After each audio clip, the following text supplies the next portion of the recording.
Welcome back. In today's video, we are working on transitioning from standing to sitting in just 8 counts. We're going to look at creative ways to move from point A to point B. Let's get started. Quick reminder, always make sure to warm up your body. I have a quick 6-minute video here if you want to check it out. Okay, the first transition is the curtsy to front lunge.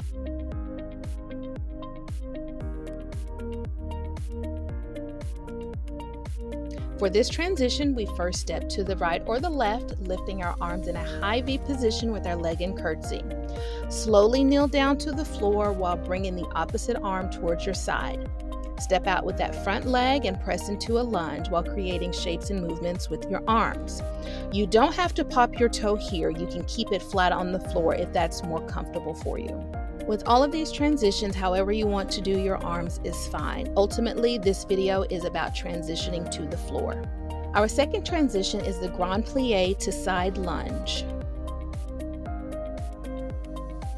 So we take a grand plie in second position with the arms also in second position. Here we can turn our right or left knee to the floor. Make sure we have a deep enough plie so that we're already close to the floor. Okay, so now as we transition to the floor, we're going to press into the lunge. Again, you can pop your toe if you want, or you can keep it flat. Also here, creating shapes and movements with your arms. Transitioning to the floor can give a really nice visual element. Our third transition is called passe to layout.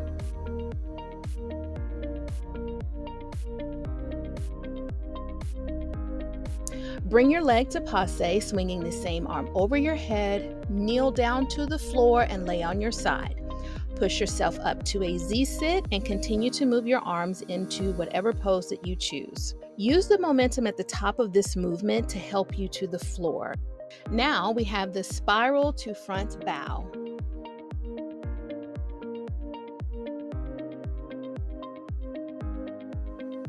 Start in a second position parallel with the arms in a high V.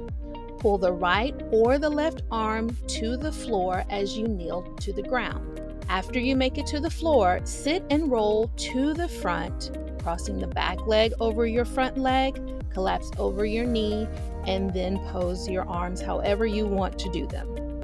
There's no right or wrong way to do the arms here.